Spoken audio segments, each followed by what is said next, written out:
Well, today we are going to do a little tour of the Woodsounds shop. And Dex is going to run away from us. Aren't you going to come be in the video, boy? Come on. Come on. Hey, Josh. What you working on? The tedious task of putting every single little star in the solid split. That's some work, isn't it? Yeah, it's long and meticulous, but it's worth it. Yeah, it's beautiful. I love them when they're done. Yeah. So what do? To do the stars on this flute, you make holes with what? So we make holes with, we have specific bits that depending on, we use 3 different sizes of metal. So that's a little bit of round wire in your hand, right? yeah, this is the round silver. And we kind of have a pattern of how we do it where it's not just random completely. All of them will look similar if you hold one up to another. There's a pattern that we try to stick with. You bet. So first step is just kind of starting the pattern with one size and then going down to the next thing. Okay, cool. Awesome. Awesome. Let's see what Ty's up to. Hey, Ty. Hey, What you doing? I am currently working on the voice box area for this flute.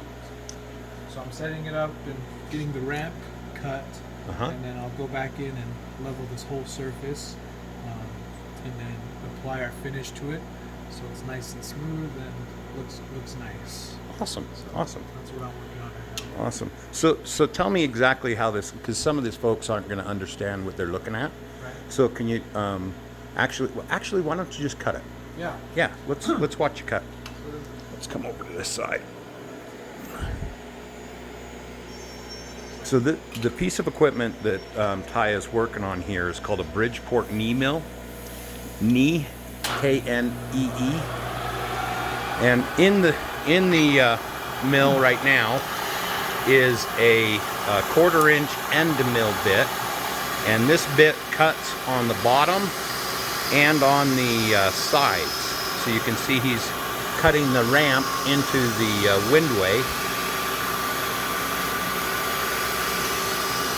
This machine has a capacity of being very, very, very precise.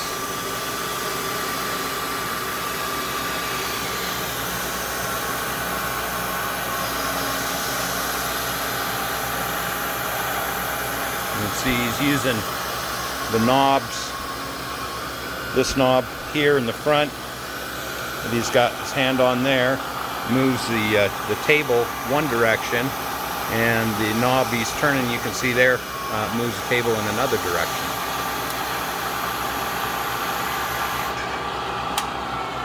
And in this process that Ty's involved in right now, it takes quite a bit of time actually to properly finish and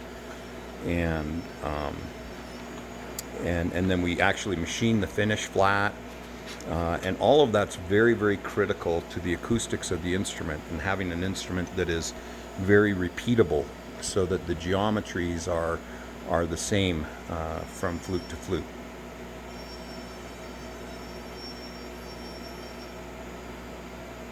So right now he's just leveling it up, making sure the flute's level.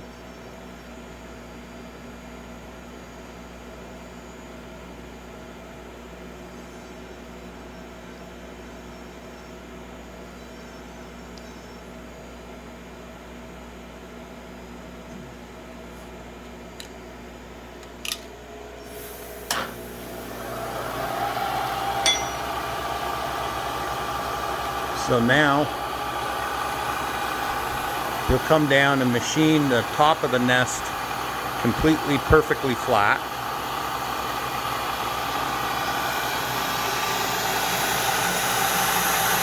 You see he's barely taking any material off, just enough to make sure that that surface is totally flat.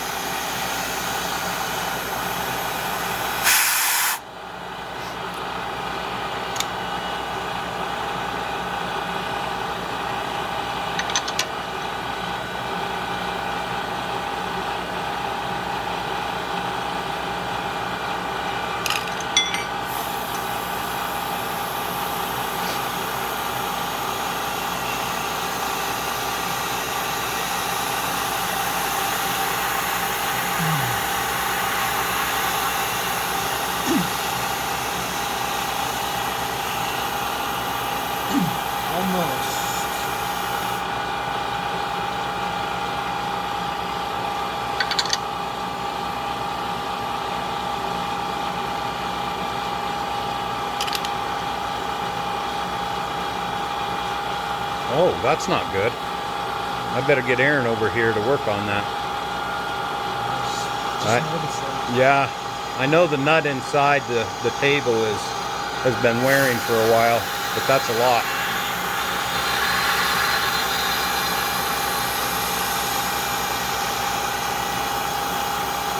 Kind of like an Etch-a-Sketch.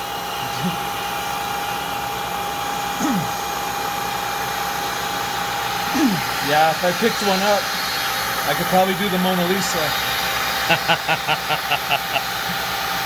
I'm on this machine so much. It is interesting how you get to really get a feel for it as you operate it so much, isn't it? Yeah. I used to have a sticky note that had directions of which way to turn the handles. Yeah? Well, now I don't need it anymore. I've just been working on it so much. Yeah. I got that muscle memory down. You just think a thing and it happens, huh? Exactly.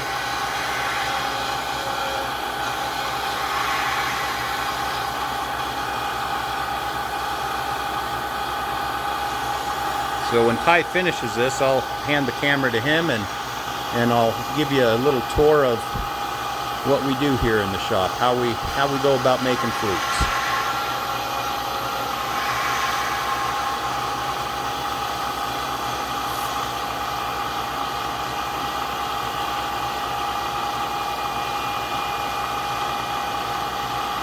Nice. So now Ty's gonna move this dial here, sets the height on the table, so it moves this table up and down, and he's just moved it down so that he can cut the most important surface here, that windway, and having an absolute precise depth of the windway has an awful lot to do with the dynamics and how the flute performs when you have it in your hands. So.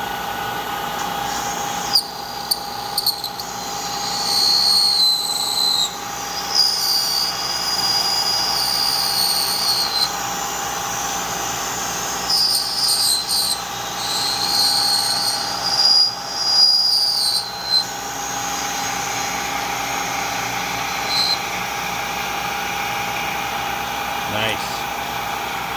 So we cut that exit hole out. We leave that, we leave wood in this exit hole of the slow air chamber so that we can finish the inside of this without having finish pouring out that hole. So that's why there was wood down in there that Ty had to just cut out. It's just part of the process. All right, Ty, can you go ahead and take the camera for me? I will. All right. Hey, everybody. All right. This is really exciting for me to do this and give you guys this opportunity. Let me get a little noise off. See if we can make it so we can hear a little better. That's my three-phase converter that I just turned off. This machine runs on three-phase, this one does, and that one does. So we have to convert the 220 into three-phase power.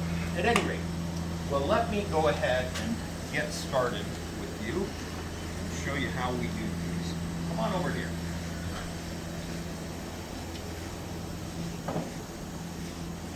So the first thing that we've got to do when we're making a flute is hold the wood and get the right wood hold. Much of the wood we have pre-cut into 2x2 dimensions, which is what we use mostly for our flutes. Grab just a piece of wood here. Some cedar of Lebanon. So if we were making this into a flute, the first thing we do is we cut it to the proper length for the instrument that we need, and then we take this piece of material and we put it into the CNC machine. And this machine is built by some guys that actually live really close to us. They're just a mile or so down the hill from here. But they got a place in Springville, Utah. It's Legacy Woodworking. They make a really beautiful machine that's affordable and does a good job. So this machine is a 5-axis machine. That means that there's motion in 5 different directions. The motion that we have on this table is first X goes this direction, you have Y goes that direction. And before I get into that, come on over here, Ty, let's show them what this machine actually is. So, so effectively what this machine is it has you have a spindle here that, that you can load up various bits into. The bit we have in here right now, we use an awful lot. This is a surface planing bit, and that's how we actually turn the flutes round, is with this bit. And then so back to our motions that we have. So we have the X direction, back and forth, Y direction. Spindle can travel on this axis here. It can go up and down. That's our Z direction. And then you have the A direction, which is a rotary table. So you've got this device here this chuck that we can load various pieces into, with a stepper motor here that can control this really super precisely. And so, and then the fifth direction is the B direction, and this table can go up and down. Originally, when I got the machine, we used it quite a bit. And what we used that up and down on the B axis for specifically was to cut the ramp. And that was the first thing Ty was doing when we walked over to the Bridgeport knee mill. He was cutting the ramp out. We switched from doing it on this machine to the knee mill because we can get a steeper angle on the ramp, and it allows for better compression of the air and for a cleaner sounding instrument. Okay, so we load this piece of, we load the wood up right in here. It gets pinned between the, this live drive, or this drive here, and this drive here. And then we run the program, and this is what we get out. And so what this is it's turned down on the edges, and we have a gripping point. And the reason for that, we come over to the lathe.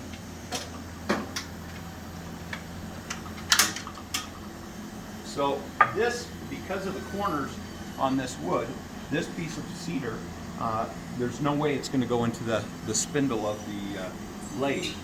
But when we cut it down to the right size, now we can slide that piece of wood up into the spindle. Come on over here, Ty.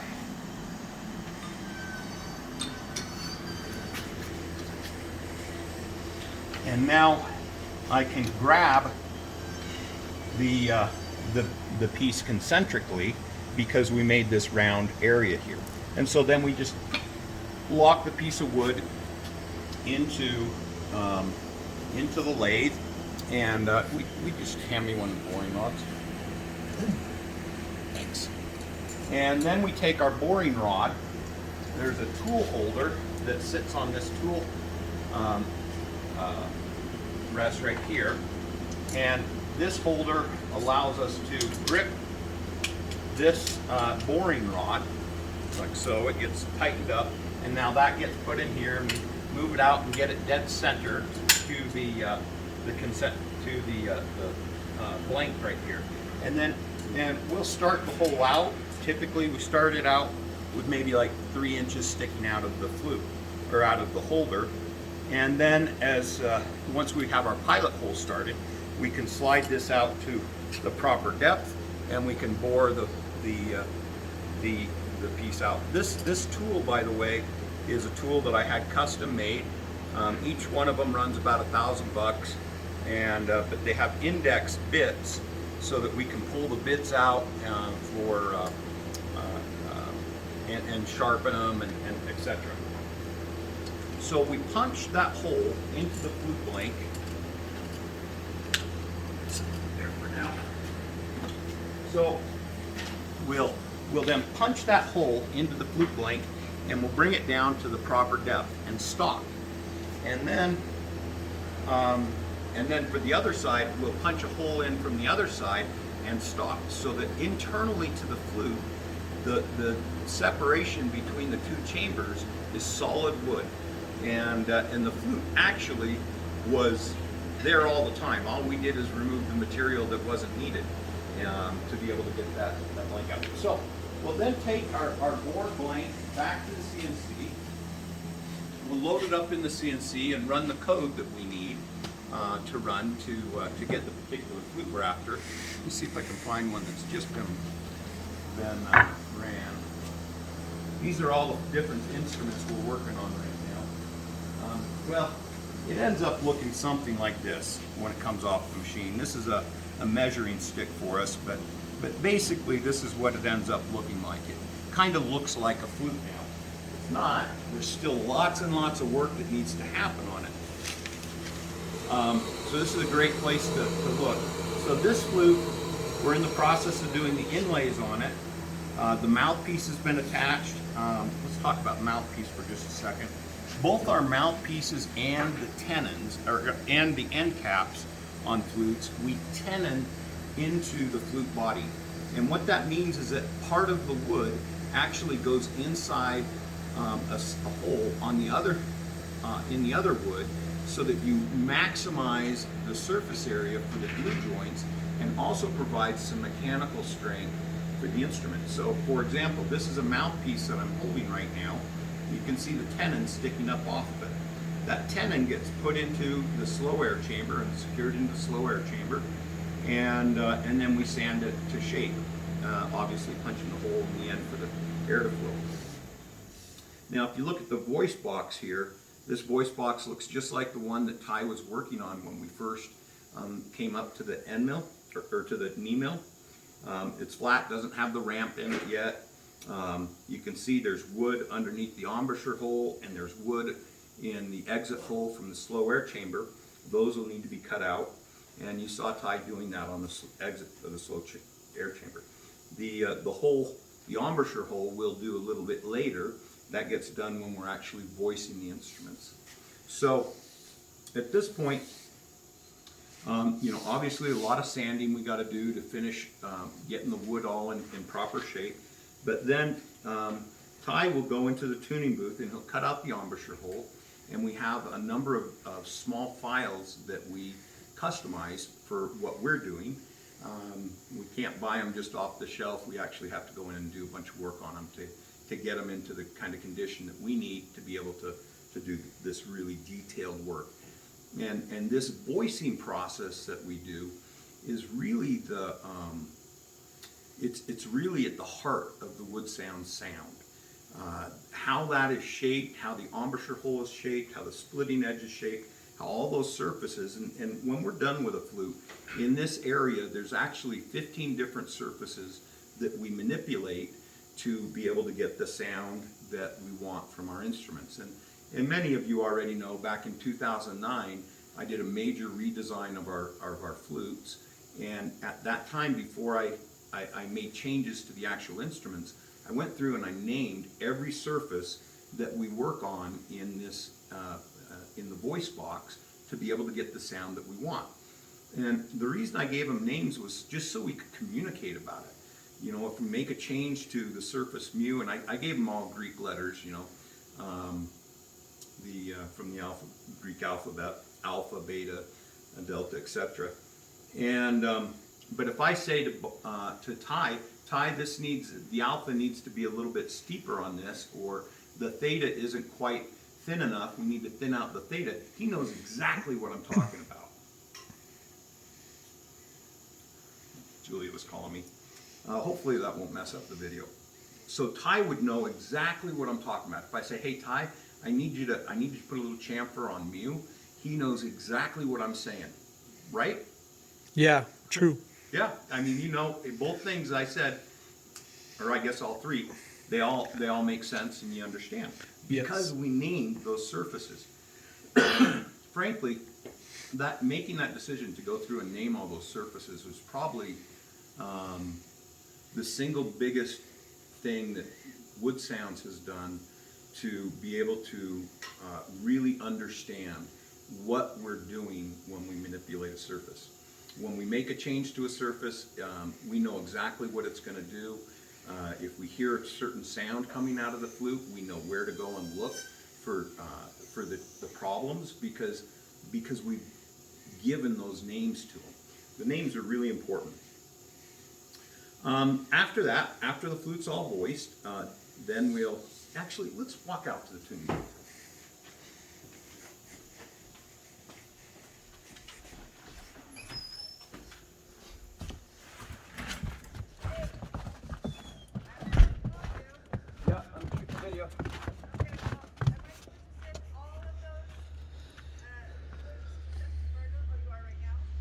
Yes.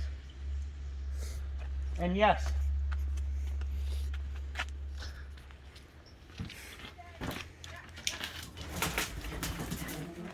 So this is our this is the tuning booth, also the finishing booth. We shoot our finish in here, and we tune our flutes. So I'll get the tuner on just for kicks and giggles. Come on over here and look at these.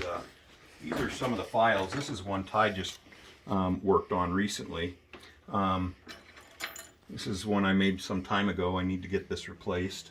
This is, we broke it. But the what we do to manipulate these after we get them in is one, we'll bend we get a proper angle for us here, and then we also sand and polish the back smooth.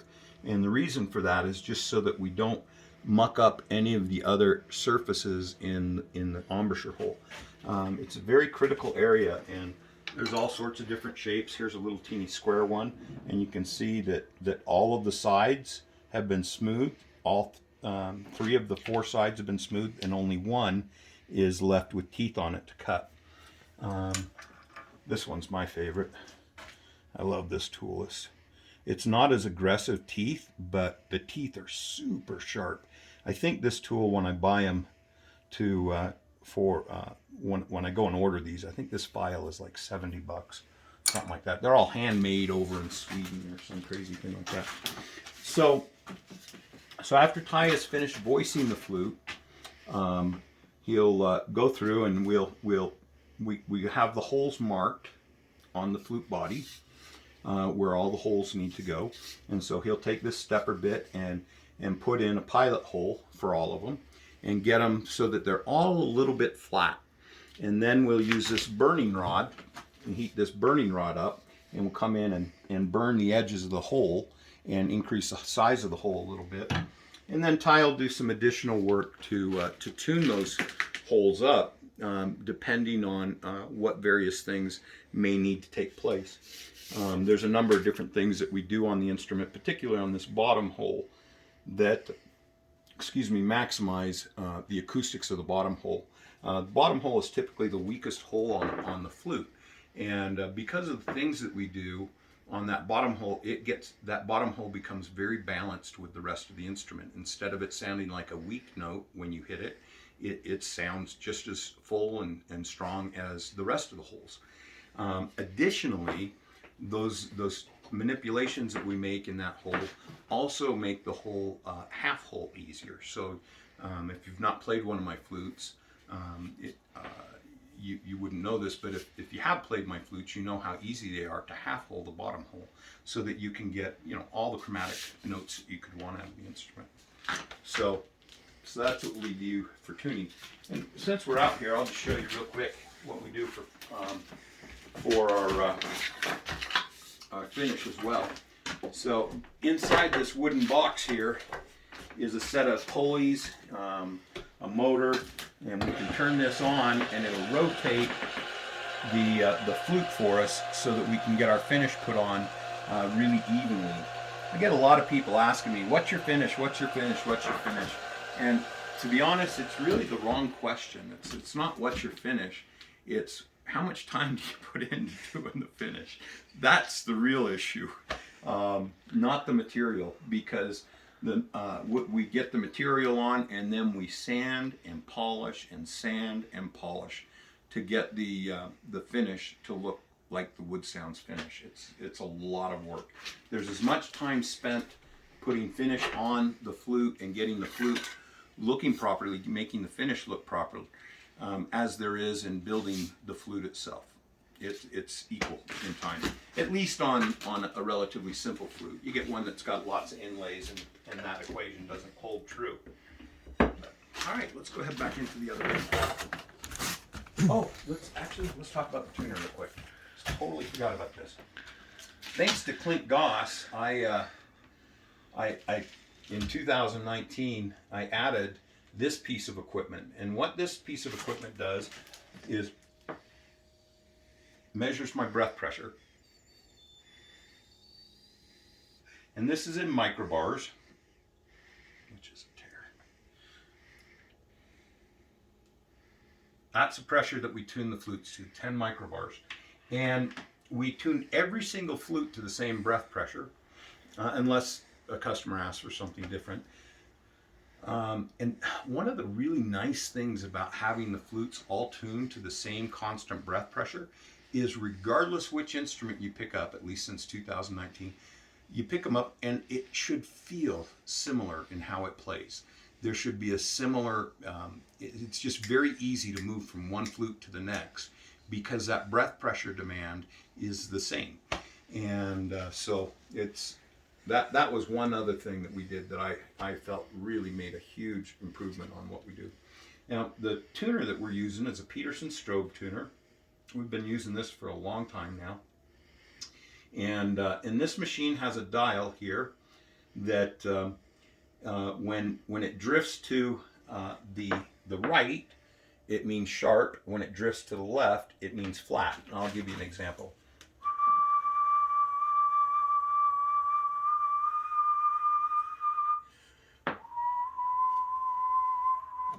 Let me see if I can get my whistle working.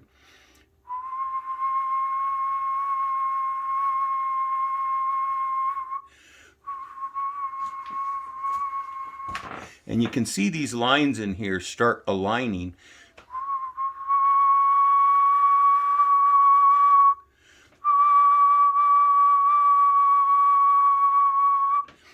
So when it's stationary, that's when it's dead in tune. And so we can make adjustments on this. You know, we can say, okay, I want it to be this many cents sharp, or I want it to be this many cents flat. And we'll do some of those changes depending on the temperature out here. It's very difficult to control the temperature because we evacuate the air in here at the same time that we're tuning. And the reason for that is we make a lot of smoke when we're tuning. And so we need that air to be evacuated. So we pull air in over from, this is a bridge, an air bridge from the shop. So we pull in conditioned air from the shop and then blow it out of here through a fan. So that's our tuning. And yeah, a tuner like this is, I don't know, somewhere around $1,000 or something like that. This whole setup, I think, probably ran me close to $1,500, something like that. So.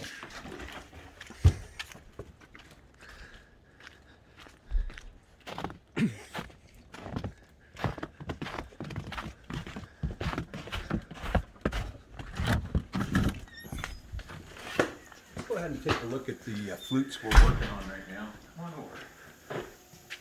So these are instruments that we're currently finishing up. They're all in various stages of completion.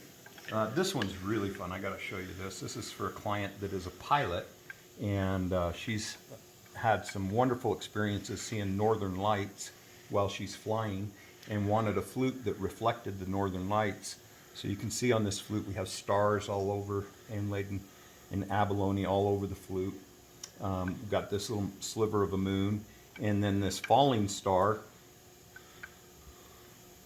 totem. This is the first time we've ever done anything like this. It has a moonstone, and then the silver work tied to all the beautiful stamp work on the totem, all mounted on ebony. Nice little flute.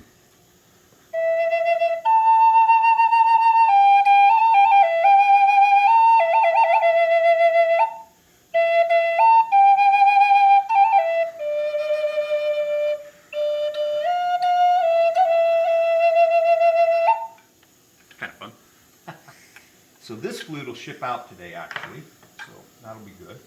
Let me see, there was another flute. Oh yeah, this one. So this flute's got one coat of finish on it, and then it'll go out for spraying here a little bit later today. It's a low E. This is a piece of mesquite. We were making we already shipped that flute, didn't we? Yeah, we already shipped. We were making a rustic flute, and Josh pulled this wood to make that rustic flute. And after he got it all turned down, he was like, dude, that is some beautiful grain. We should just make that into a custom flute. And so he got another blank of locust, and we made the rustic flute out of the locust. And I'm excited about it. It's beautiful. It's got this beautiful copper inlay with turquoise with the mouthpiece and end cap. We got the lovely ebony shoulders on there.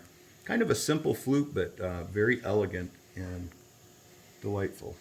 Hey Josh, would you let Dax in? So this flute will be available, by the way, when we finish it up. It's going to be an inventory flute. And so we don't have a lot of everything here on the table are flutes that were made for a specific person. There's a couple of repairs here as well. But they're all pre-sold, and so, you know, having a custom flute, a custom flute for us right now that we can add to inventory, frankly, is kind of rare. We don't work on much inventory flutes right now. Everything we're doing is for people that have ordered. So, let's see. What else shall I show you? What else is about it? This is a fun little flute. This is a flute that I was just talking to Mark earlier today. One of my friends that works with us on Solstice ordered this flute, and it's a double flute. It'll go like this. It'll get mounted like that. And it's not a high-low double, but rather it's I guess a harmony double. This is the key of A. This one's in the key of E. And so it's going to be a real fun flute for Mark to play. Be able to do some fun things. This instrument will play Danny Boy like a dream. You'll be able to get the full range of Danny Boy out of that flute when it's done. Going to be gorgeous. Ambonia burl, by the way, is the wood on this instrument.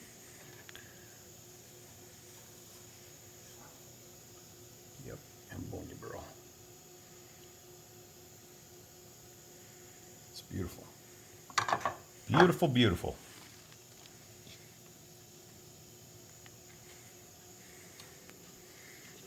So thank you. I hope you enjoyed the video. It's great to be able to make these instruments for you. We love doing it. Each one of us, you know, for us, it's not just work. It's our hearts. It's our love for other people that we put into the instruments we make. And we always are making a flute specifically. Even this inventory flute is being made for somebody. I don't know who it is yet, but it's being made for somebody. And we try and hold that kind of thought in our minds as we're working, knowing that we're actually making instruments that may have a really powerful, positive impact in people's lives. And that's what we love doing. Thank you so much for giving us the opportunity to be able to make you flutes. I'm not sure how to